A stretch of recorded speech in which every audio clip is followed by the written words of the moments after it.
So in this episode, the dorks have just attended MEP Innovation.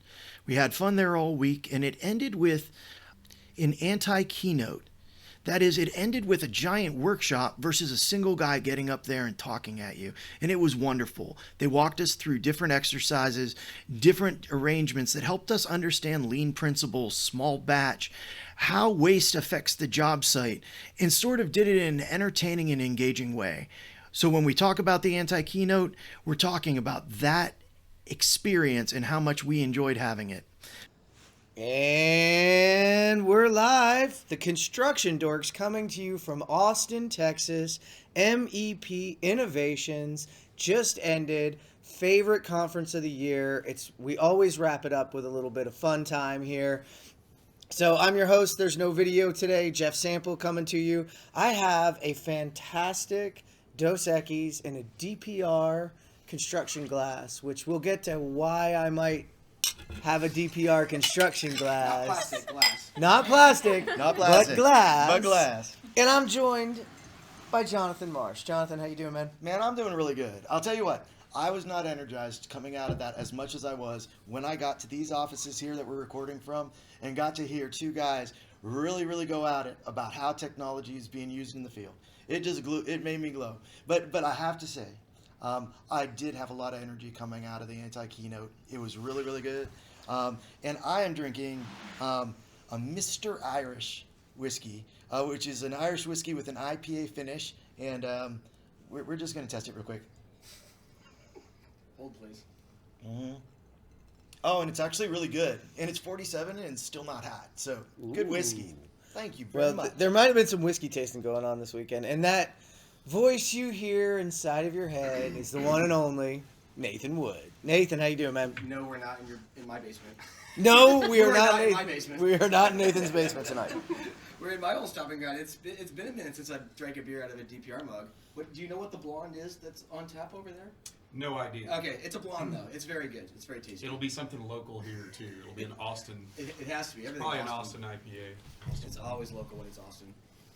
But loving it here in Austin. Loving this new to me DPR office, and still feeling the high from all the Charlie's energy and everything we learned from him. Well, yeah, we just came off the stage. Nathan and I got to do, and we'll edit in a little bit of recording from Charlie because he gets to coin the term, the anti-keynote. That's right, anti-keynote. We'll let him describe it. We'll edit that one in for you. So you guys can hear that one. But we have a couple of other special guests with us today. I'm going to start with our host. Greg, introduce yourself, my friend. Hello there. My name is Gray Childs. I kind of help out with planning and scheduling here at DPR. And proud to say that, long-time listener, first time guest. So excited to be on the podcast. What are you drinking with us this afternoon? Well, I am also sharing a Dos Equis in a DPR glass. Clinky clink. Clinky clink. Clinky clink. Who wants to go next? Who's going to introduce yourself? Why don't you go, Christina? Christina, you're up. All the staring. Yeah, okay. I'm Christina, visual planning specialist, obsessed with human behavior. So, add a little twist on everything I do. And I just followed you guys into this room, and now we're drinking on a podcast. So, excited to be here. What are you drinking? Super simple. Just whiskey on ice. Just whiskey on ice, huh? Just whiskey on ice. Charlie has brought you in, but you were obviously one of the dorkettes within the group, which we have quite a few. So we'll introduce you to all of them. But how did you meet Charlie, or how did you get into this whole world of kind of play and these lean exercises and what we were doing? So I met Charlie and all this Lego fun stuff. I think I met him in 2018 at a synchro hackathon. And I just talked to him for 1 minute and I knew it. Like, okay, we're going to be besties forever. And we have. So whenever we have a crazy idea, we just talk to each other and it's no longer crazy. We just turn it into implementation. And yeah. So That is a much smoother way to have met Charlie than the way that I met Charlie. This is Gray, by the way. And that's a much smoother intro than mine. Well, we have one more person to introduce, but I can't let that go. So, Gray, you want to tell that story and put it on a podcast? Sure. So at the Synchro conference in Orlando, Florida, I believe it was 2013, I was asked to speak there, and I was one of the speakers towards the end of the day from a company that I'm no longer with, but we were a hoster of software products, and I was asked to speak, and so I'd prepared this speech, and all predicated off of this joke. And so you told this joke to start everything off, and then that was the punchline for every other bit of the presentation.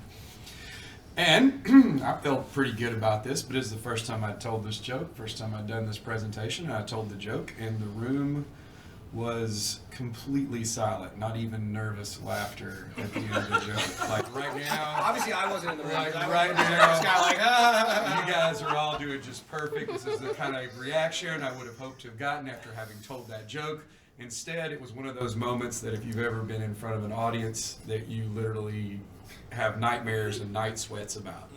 And so, like, no crickets. Crickets would have been a preferable sound to what I had, which was the absence of sound. And so nothing, everybody's looking at me like, what did you just do? And there are very few times when I'm at a loss for words, but I can tell you that I was so thrown because I knew how much the punchline to that joke mattered to everything that I did throughout the rest of the presentation. The next 30 minutes or so is a complete blur. I have no idea what I said or what happened during that time because I was so focused on what didn't go right. Why didn't that joke land? And to this day, Charlie Dunn immediately texts then my current boss then and goes, "Where did you find this joker?" and except the funny part of that is there was no time did I even seem like a joker at all during that entire thing. So. And ironically, out of that conference that I know of, I am really close with 3 of the people who were in attendance at that conference now. They were in that room. They were in that room.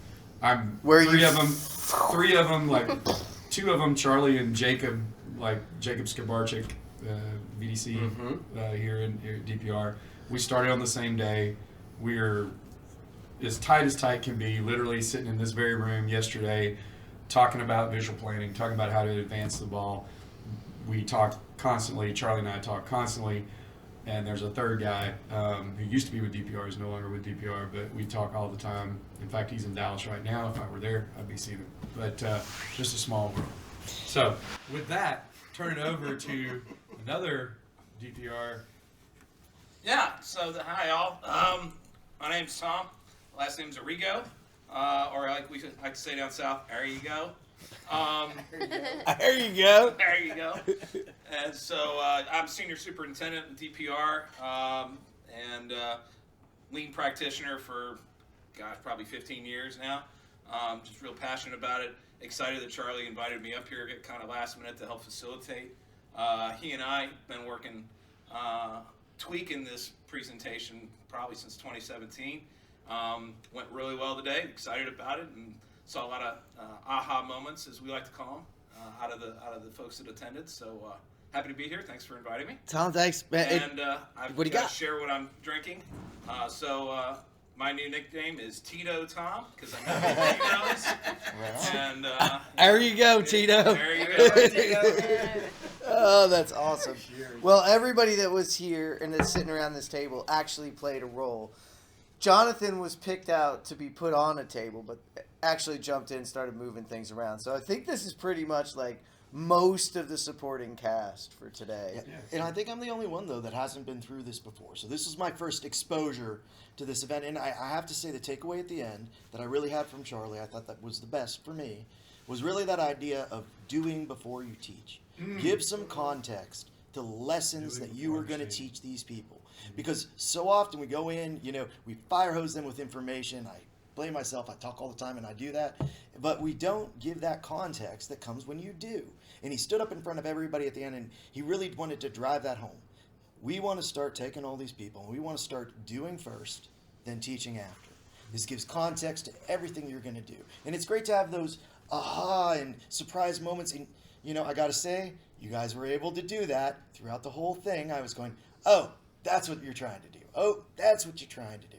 I actually messed up 2 of the exercises because I was trying to figure out what you were trying to teach me by the exercise, and I was not concentrating on competing in the exercise. Sure. In fact, I was somewhat saying, how are they trying to trick me this time? You know? And you did a great job of tricking people into learning, of trying to. So, you know, Jeff, you've done this a couple times with them. Could you guys, like, who would be the best person to kind of take our listeners through what that exercise was? You want to do that for us? Sure. So Tito? Tito. So which exercise do you want to start with? You know what? This is Tito Tom coming at you right away. We can go in order. We'll go with the numbers game. I think we should go in order. We have time to go in order. Let's the do numbers it. game was interesting. Yeah. All right. That one. Well, are we going to give away too much by I think telling we might everybody? give away too much. I don't know. I think we That's might be something to giving away too much. consider. And you Did really we- had to be there. Yes. Well, you To really should do experience it it. before you teach it So- too. Yeah. So What are you supposed to So- learn from it? So Yes. what it is Yeah. at the end of the day What's the learning is you get? it's got a bunch of garbled numbers all over a piece of paper, and we have multiple pieces of paper, but there's different steps. So you'll take the first sheet out. We all go for 20 seconds, and we're trying to check off all the numbers that we can find on the page. And what we're trying to demonstrate is the 5S, right? The sort and gosh, Good luck. Hey man, this is it's the all fun, dorks. though. You don't have to explain your acronym. That's That's why right. we Thank you. started All right. this. Thank We you. said this will be a show where you Yes. don't have to explain your your acronyms. Perfect. Go for it. Well, that helps. Look up 5S. Look up 5S. Yes. But that's what the point of the exercises. And, Be sure and click the button below this podcast, and we'll have a link. And you can Yes. Hey, Smash that DPR like has button. just Smash that like volunteered button. to publish time this. to paste that into That- the comments. Right? This is Gray going. Wait, you're giving us jobs, man. This is the construction dorks. We don't have jobs. I'll paste it into the comments. It's really simple. There'll be a comment from Gray on the podcast. There'll be a link to the 5S. Smash that like button. Let us know you like it.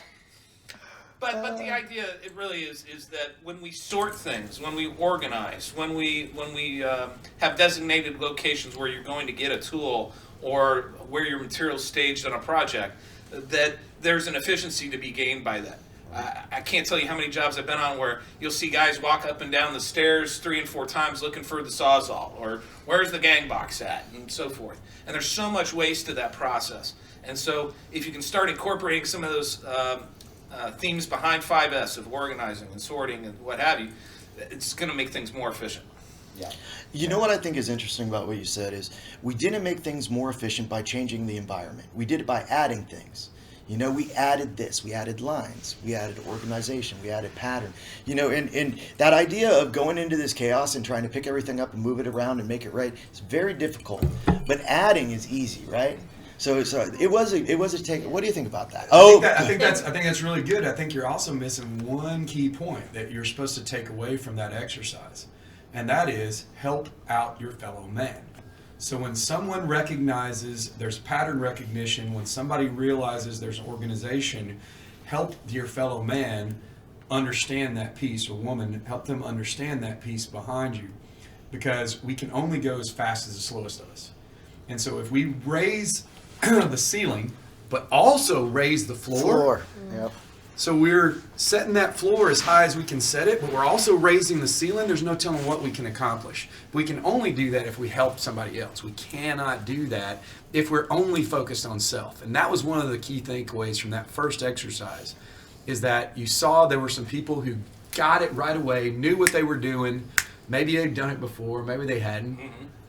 But some people just recognize it. First time they've done it, recognize the patterns. Patterns are something that some humans can recognize quicker than others.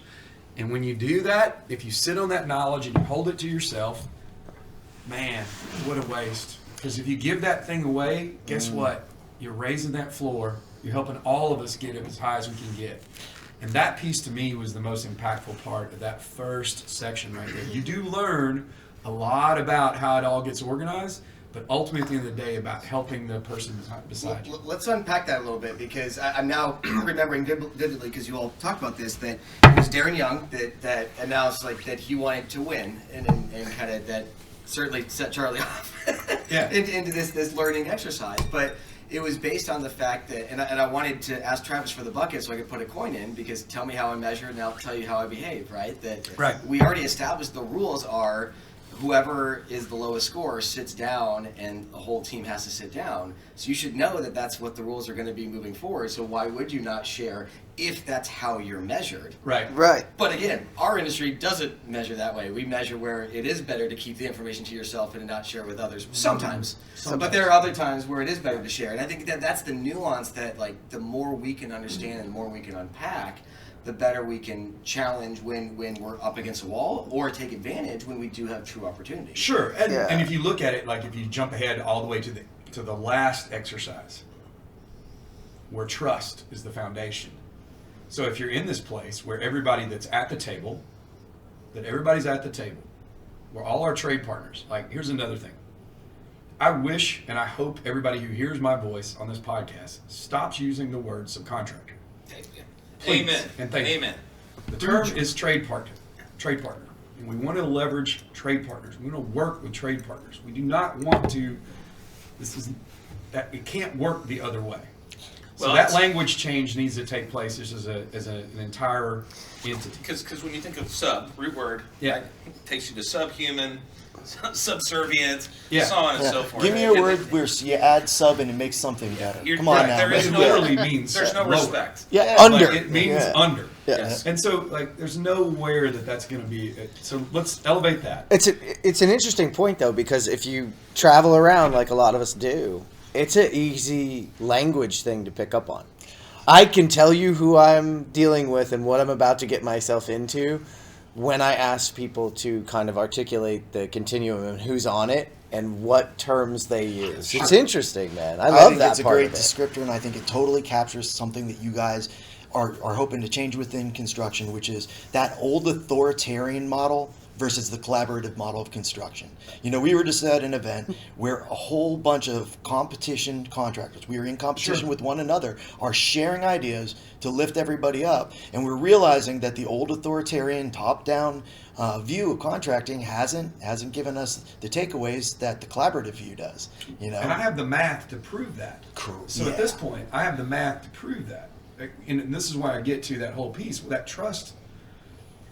When a team is a trust-based team, and you have that foundation, so we jump to the last exercise that Charlie did, and you come to this trust as your foundation, where that exists, the scores, starts and finishes on the activities, are dramatically higher, 30 points higher, than on teams where that does not exist, where there's this adversarial, hey, I'm the GC, you're the subcontractor. No, we're trade partners. You're my trade partner.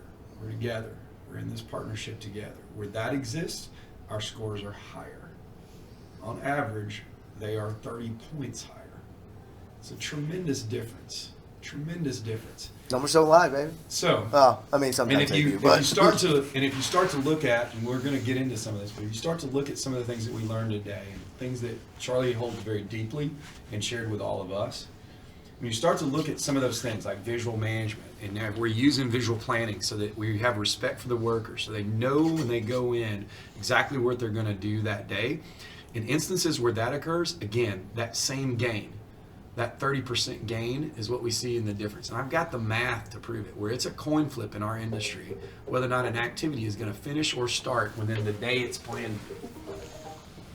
Well, and so I want to kind of spin it to you, Christina, there to talk about it for a second, because from your perspective, a lot of what you're doing is in your own business is around this. Like that's Yeah, where you're headed. So talk a little bit about how this plays into what you're doing every day and why you jumped on the. I'm going to call us the Charlie bandwagon now. We're on the Charlie bandwagon. He's the catalyst, right? Charlie's the catalyst. Yeah, it's such a great question because it's such a natural thing that I think we're not paying attention to enough because there's not the data, right? Like he was saying, it's such a qualitative thing to say, oh, you need to trust the people you're going to work with, but it's really just it's so human, right? And I think that when I think about high performing teams, this is what I focus on, is building high performing teams. Yeah, before you go in there, talk a little bit about your company, because Okay. I don't think we let you do that earlier, and I want Yeah, I don't want really people think to I know. said my last name. I don't think I'm you did. Christina Hankai. Welcome to podcasting. Oh, my bad. I told you I just followed you into a room. And She literally, we found her on the street. We drew her in. She's all no. oh, you want a drink? Want a podcast? Come on in. All right, so it's called the Society for Built Experiences, and that's a lot, but so I shortened it to So Built, right? And the idea is we all have these common experiences in the built environment. How do we leverage each other's learnings, and how do we amplify each other, right? And beyond that, how do we build the future of construction that is more than just the daily grind? You know, I think many of us, we do focus on that daily grind. Many of us in our home lives or upbringing, it was strict, or it was very much get work done, get shit done. That's just the motto. All of us in construction, I think it's what gravitated us. But it also destroys families sometimes. And that was my personal reason for quitting my main job and starting this new thing. I was just kind of like fed up with the bullshit, right? It was one day, can I tell a little sad story? You can tell it. Jeez, this brings in the human drama Yeah. right here. Obsessed. So I was what they called, quote, a high performer, right? And what that really means is that you become a bottleneck. Because everybody says, hey, give it to her, give it to her, give it to her. She does that great. And also, can you train 1,000 people at the same time as you're delivering? So it was really great, you know, super stressful, but it was the grind. And I had grit. And that's what I had pride in. One day, I was giving the report out on one of those calls, and it says, hey, what did you do? I say all the things I accomplished, and they're like, amazing, great, praise, praise, praise, even though I had only slept like 8 hours in the past 4 days. So, okay, I'm getting all this praise, but then I'm feeling this silent suffering. And it's this silent suffering I think a lot of us feel, but we don't talk about because we don't want to take up too much space. We want to make sure that we're focusing on purpose. We want to make sure that we are unified. How do we think about the team and the project? So I didn't say anything. 2 days later, I didn't know that this was going to be the worst week of my life. My husband didn't know, because that's just how I grind. That's just how I work. So you get to the point where you don't call it suffering or pain, you just call it work. I don't know if you can relate to that. Yes. And I was in the middle of reading a bedtime story to my 2-year-old son at the time, 4-year-old and a 2-year-old. And in the middle of a sentence, my body got sick and tired of trying to warn me, and it just shut down completely. And I woke up 8 hours later. Did not finish the sentence. The kids went to bed, all this sort of things. My husband just thought I fell asleep. He didn't notice it. And I woke up, I tried to wash my hands with toothpaste. I tried to brush my teeth with soap. My brain was fucked. I was wrecked. And 2 days ago, high performer, right? Star. Let's give her more money. Let's give her more jobs. All this sort of things. And then that silent suffering is happening. So I decided I was going to take let me take 2 days, at least. Let's take 2 days to regroup. And when I told my bosses, they really wanted a good reason, essentially. Like, 2 days? What are you going to do for 2 days? And it felt like a long time, apparently. And so it just dawned on me, hey, I am in a culture that is going to perpetuate this happening all the time behind doors. And one thing I learned is I don't want this to happen to anybody. I was 30 years old in a hospital. 30. What? Are you kidding me? And I was proud of the work I did. It was such a mind fuck.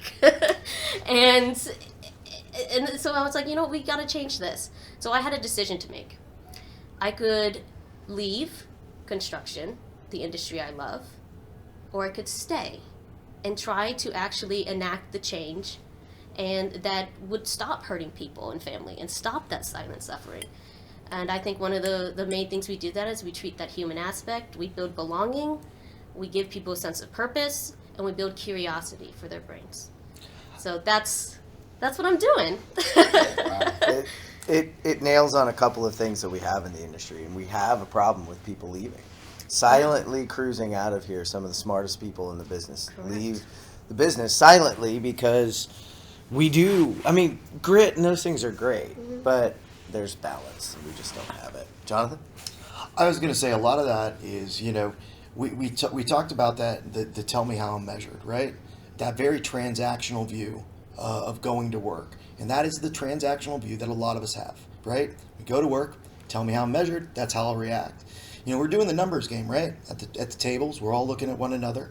And you start to find out really quick the people who that's not their nature. These are not transactional people. In fact, they'll probably break the rules to help other people in their team. I was actually more impressed by the number of people I saw breaking the rules to help one another than anything else. And I think that's something that, first, if you're not transactional at all, that's not good. So I'm not saying don't be transactional. What I'm saying is, we do need, especially in this industry, to mitigate that transaction. For them, you are putting in all your work, and I'm paying you this money. Transactional. Yeah. What do you mean? You put in all the work. If you would like this money, you put in work. Always transactional. Always that single transaction. And I think that is what hurts us. We need to be deeper than that. We need to understand, okay, we want to build a building. Our transaction's not with you, it's with this building. That means you have to be healthy, you have to be, all those things Right. that I'm sure you look at. And we need to have you on again, because I also think, I would love to meet more people. I'm a developer that are in UX that understand sympathy, compassion, and empathy, and understand how to say, hey, we want to work this in to how we do work. Yeah, absolutely, because it's not all like soft stuff, right? And No. especially being like a female in construction, it's like, do I really want to talk about this, or am I gonna get labeled as like the softie? But really, it's like, screw it, because I talk to so many men, and like maybe they won't talk about it publicly, but everyone has this problem.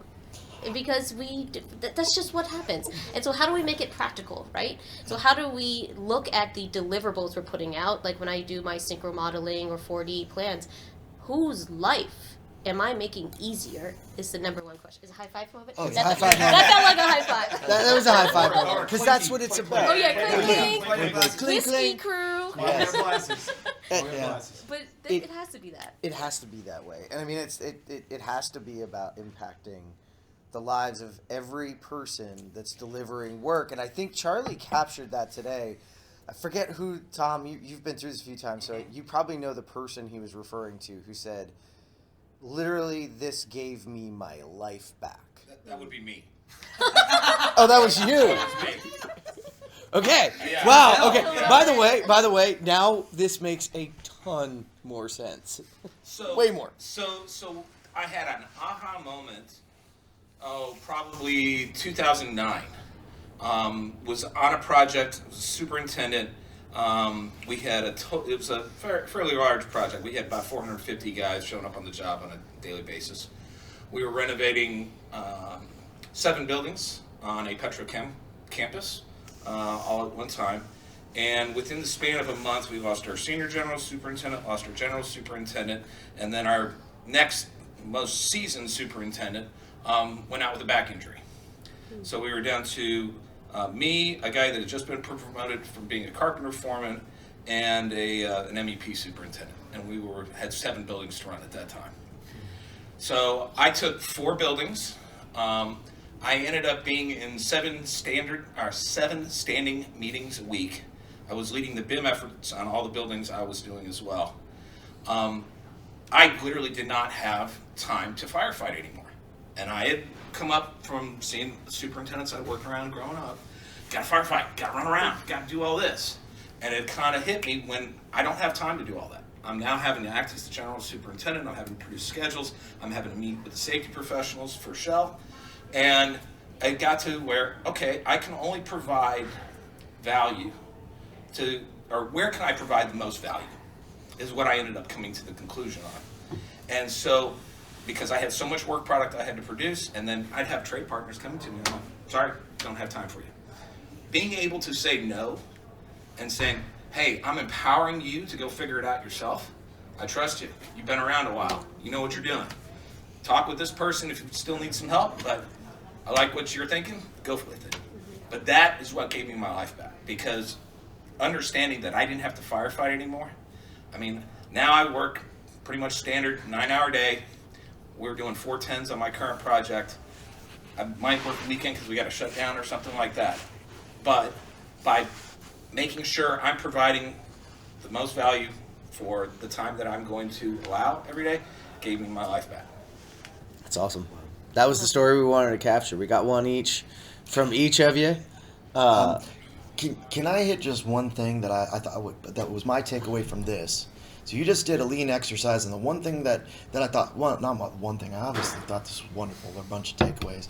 But this was one of the things, in lean we talk about value-added events all the time, value-added. And it's almost always material value-added. I think you did a great value-added for the employee. Like you set up a situation in which we have a value-added event for employees so that we can go and we can add value to this most important resource. Because at the end of the day, the shops, I have seen robot shops. They're wonderful. I love them. They're beautiful. There is still a person somewhere that is that resource that makes all of this work. And you guys are out there putting on a show, showing people how to add value to that most important resource. It was wonderful. Wonderful. Can I tell you one of my favorite superintendent stories? As I just stare at you, as I love superintendents, not to make it awk. It was this 7-year-old. Totes awk. Totes. Totes awk. No. But there was this one superintendent. He was 70 years old, working on the job. He loved it, obviously, because he didn't have to stay there. And management told him, "Hey, you're gonna need to digitize every single thing you do to make project control's life easier." Because and I was project controls at that moment, and I thought that was one of the most divisive, rudest, antitrust type of things that you can do. But the best thing about me and Carl is that I taught him Excel. I taught him 2 points, right? Open, type your manpower loading, save it. I got you, Carl. I'm gonna set up what's in the plan. I'm gonna set up all the sort of things, what's expected. You tweak it if it's wrong. Right? And that built so much trust between us. He bought me this little shirt and he said, "Thank you for teaching me to fish." And I still have the post-it note. It's misspelled, but I love it. Of course it is. And I went up to him later. He's just smoking his cigar, and he's like, "I didn't think I could even do that. I don't even use the computer. I didn't think I could do that. So thank you for believing in me." And that was my catalyst, Carl. So, and I think about him all the time. It's funny. So I've been interviewing people for a long time, and almost everybody has a Carl, in their story box, right? That, especially the ones making a difference, like you guys here making a difference during all this, has that, I met this person or I met that person, I have mine. We all have that. So it's kind of neat to have that story. Now, we can't let this one go and finish if we don't spin back to Gray here, who got to play a very interesting role. Something that may never happen again, although it should. So in the final exercise, I'll set this up. There's a lot about, the 90% of things that we could be doing versus construction being the 10%. And we continue to take up that early time and not work together, and it's early compression versus late compression, and we're constantly pushing construction down and making it harder on the field. Ultimately it makes it more dangerous, trade stacking, all the things that can cause. And not completely their fault, but you got to play Kylo Ren. Can you tell me a little bit about the character outside of Kylo Ren that you were playing today, Gray? Yeah, so Charlie is the ultimate innovator. So Charlie is an Enneagram Type 4, if ever there was one. That's the creative. And so if ever there was one, that is Charlie Dunn. And futurist as well. A futurist, yeah. So Charlie says, "Hey, that thing we're doing, I know you got this robe, this black cape. We need a black cape architect for the thing. You think you could be the black cape architect for this thing?" And I said, "Well, yeah," because anybody who knows Charlie also knows that he's a Disney fanatic and knows everything there is to know about the Disney theme parks, how to get to them, how to get around in them. And so back in 2019 at a conference, I had bought this robe, the Sith robe from the Star Wars store there, to give to my son, along with some other stuff there. And so Charlie remembered that and then called it up for this event. "Hey, could I borrow that?" And he says, "Well, I have that." And he has the whole costume. He goes, would you wear the whole costume? I was like, yeah, I'll do the whole costume thing. So he goes, all right, so you work with Jeff. Jeff is going to be your specifier. So Jeff has all the specifications and everything, and Jeff is going to want to help, because the catalyst for this is there was a story about a specifier who wanted to help out and give help to the project, but the architect literally forbade them from speaking to the rest of the team and helping them out. Mm-hmm. And so he goes, I want to act that out in this exercise. And so that was a lot of fun. And so the first thing you learn if you're going to be Charlie's friend is he's going to ask you to do some stuff. You just got to go with it, man. You just got to go with it. Yep. And so you don't ask. Nope. You just go, yep, I'll be there. Tell me when to show up. And then the cool thing about it was today, whenever immediately Jeff wants to help the project team, he wants to help solve this problem where it's holding up all the people. He wants to help solve the problem. And the Black Ape architect's role is to shut him down. And of course, it's Kylo Ren, so it's a force choke. And Jeff. Boy, the acting was awesome. Jeff, Fantastic. you guys who've watched Star Wars, this is Admiral Ozzel times 1,000. For those of you who are real dorks, you're going to get that joke right there. This is Admiral Ozzel times 10,000. I mean, he backs up across the room. He fell into a chair. Yep. Force choked away. It was perfect. Yes. That was awesome. It was fun to play that role because I had seen the specifier role before in that. So when he said you're going to force choke, he's going to force choke you out, I was like, we got to go full. Like, we're just going. Yeah. We are diving all Hey, the way we were in. groundlings right there. It was literally groundlings. Yeah. So Yep. yeah, that was a lot of fun to do, and again, you learn something every time. And so Charlie inevitably used the visual, of seeing everybody up there on the stage, and seeing the construction box with 40 people scattered around it, and seeing the start milestone keep moving all those people. And there's only one person over here beside all this other stuff. The designer is over here up by this other stuff, the architect. Like, what are we doing? Like, all our resources are all back over here chomping at the bit to get going, but we keep pushing away. So again, just another great visual, Charlie teaching us. Full of them today, Nathan. Me? Yeah. I mean, closing thoughts. I mean, the one thing I think we didn't talk about was the waste aspect of it. I think Charlie does a good job of bringing in, I mean, you mentioned grit earlier, and I'm in the middle of reading grit. And one of the things that Angela talks about is, is what you do for work a job, a career, or a calling. And I think so much of what Charlie does is he reminds us all why we're in this business, why we're in construction, because it is a calling. We all have that kind of shared purpose, but we should also have that shared frustration around just all of the waste that we generate. And the more we can bring visibility, bring awareness to it, the better we'll be able to solve it. Yeah, having every fourth person's work product trashed. Yeah, it was just pretty brought it home to a lot of people. Like, we worked hard on that, and to see it trashed, it really, you can feel it in the pit of your stomach. Like, man, that hurts. I saw someone move positions. Oh yeah, like So, literally, like, I watched they people didn't want to start be jockeying, trash. Start start counting. jockeying for positions because again, they knew how they were being measured now. Yep. And they saw it happen after the first couple times, and you saw people jockeying for position in the line to turn in their work because they did not want to see their work get trashed. I was going to tell you, I was sitting by the tables as they came back, and the one was like, he walks up to the table and they go, "Did you had to dump it, didn't you?" And you could see all four of them, and the other ones were like, "Woohoo! We didn't." I was like, that is exactly that tangible, like. Yeah, and for touch. the listener at home, the statistic is for every 3 buildings we build, we throw another one in the trash. That's the waste that happens. For every 3 buildings we build, there's enough waste that we throw an entire building in the trash. And so that was the point behind that exercise, and why of the work product that people turned in today, every 4th one got trashed, to really drive home that message.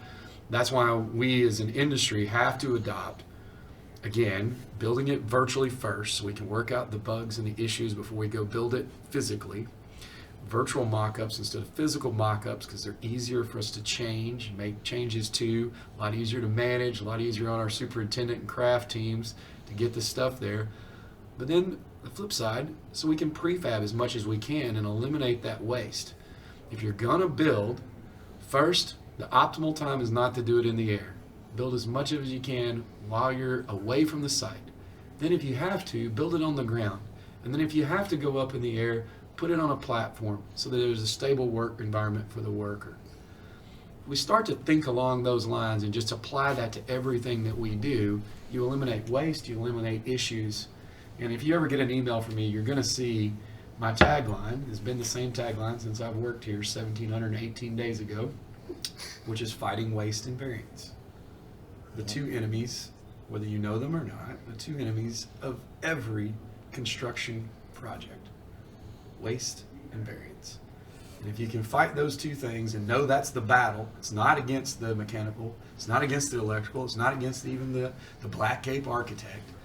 My two enemies are waste and variance. And those are the two I got to fight every day. And you got to put those forward. You got to, because I've been on job sites even a decade ago where if you have ductile iron, you have cast iron on your job site, that's pretty heavy. Yep. So if it comes out to the job site, it's staying there, whether I have to dig a hole Yep. and put it in a hole or not. Yep. Most recyclable thing in the world. And I've seen it buried on several job sites. And we've gone to job sites. And the second we dig in, you know what we get? All cast iron pipe Sure. that they buried. And it's not an underground from something, man. It's literally they had a pile of pipe that was too heavy. And I don't want to pay my restocking They fee. want to pay for it to transport it. How many shops out there, guys? Can you go to your shop, you go back to that area, and you have all this stuff that came off a job site that's never going to get used? So at the very least, start hating that. Start encouraging your PMs to go back there, grab those materials, make them part of the next job. Yep. You know, maybe we can convince some of those architects to start let us use things twice once in a while. Yeah. But we got to have that mentality, that culture like you guys were building of waste can't be permitted. To move forward. Waste and variance. And with that, I want to thank all of you for what you did today, for sitting down, Greg for bringing us here and hosting us at Tom's Well at the DPR office. We appreciate it. This is another episode of the Construction Dorks, and we're going to call this one the Anti-Keynote. Thanks to Charlie. Is this the anti-podcast? It's the Anti-Cast. This is the anti-cast. The anti-cast. This is the Anti-Cast. All right. And that's the Dorks signing out.